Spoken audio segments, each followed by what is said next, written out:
G'day footy heads and welcome to yet another edition of the Halftime Break. My name's Chris Weaver, joined once again by last week's rising fast star, Tom Brown. How are you, Tom? It's great to be here, Chris. Terrific.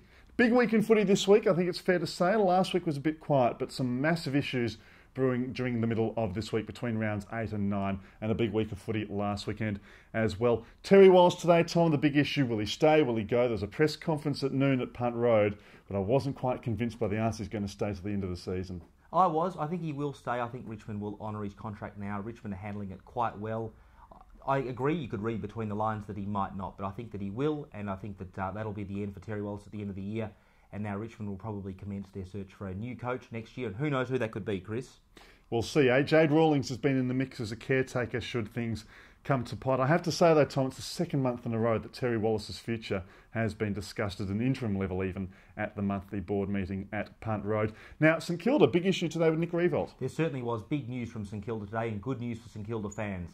Nick Riewoldt has re-signed until 2013. Of course, Nick Riewoldt, he was widely touted as possibly going to the Gold Coast, but he's underlined his confidence in the Saints and he's on board there. So that's great news for all our Saints viewers. Of course, at the end of 2010, the Gold Coast can sign one uncontracted player from each of the existing 16 AFL clubs. They also have $1 million extra on the salary cap for 2011 and a larger playing list. So a lot of carrots there for the Gold Coast, but one of the really big names already out of the mix. There certainly is, but you'd think they might go after someone like Luke Hodge now, but with an extra $1 million, they could go, for example, after, say, 4 big names and give them a $250,000 kick on their existing agreement. So they'll be in a very, very good position to go after some big names. And, of course, Travis Old from Essendon signing up with Brisbane last week. So it's signing up with the Gold Coast last week, I should say. So it's all going pretty well for them at the minute.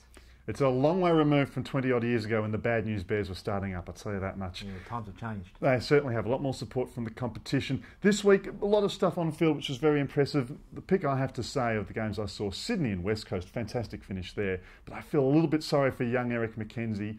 Gave away the ball, which allowed Kieran Jack the chance to kick the match-winning goal. Yeah, absolutely. It was a terrific game. We could talk about the games at length, but we should get on to the first segment. We should indeed. Just briefly though, 8 out of the last 10 games between West Coast and Sydney now decided by under a goal. Incredible stuff. Rising fast this week, Tom Brown, who's yours? Well, I wouldn't have thought I'd say this at the start of the year, but it was Ben Cousins.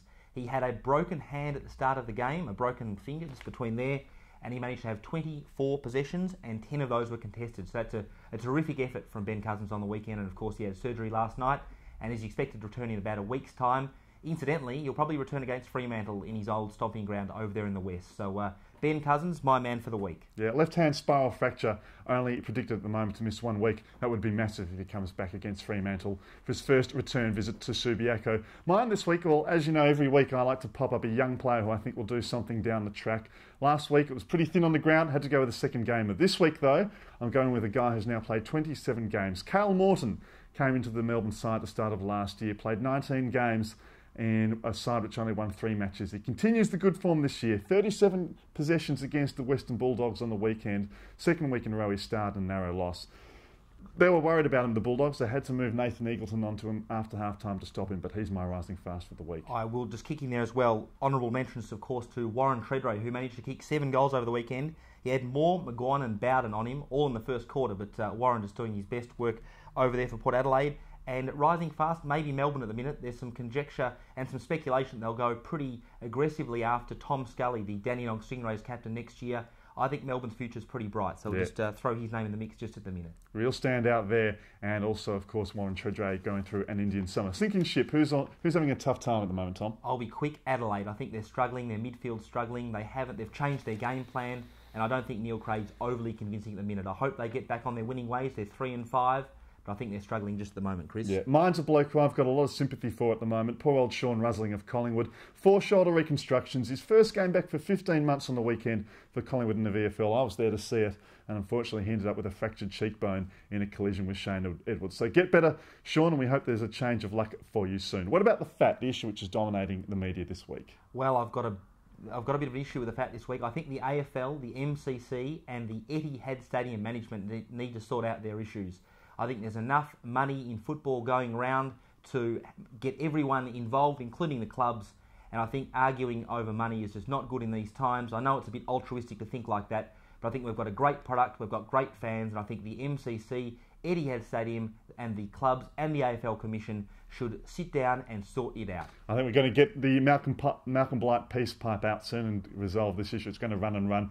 My issue for the week, Lou Richards. He's denied the request, he's denied the I guess we would say the invitation from the league to get a special merit award at this Thursday's Hall of Fame dinner. Get well, Lou. Unfortunately, he won't be a legend of the AFL. He doesn't fit under their circumstances for admission, but it's a sad case. I think it's very sad. They should, providing with extenuating circumstances. He's an absolute legend of the game, and look, we hope that Lou Richards, through some means over the next few months, will be admitted a legend, but it doesn't look likely that it's going to happen at the minute, unfortunately. And finally, mate, your match of the week. What are you looking forward to on the weekend? Collingwood versus West Coast. Big game for Collingwood over there in the West on Saturday night. They need to win.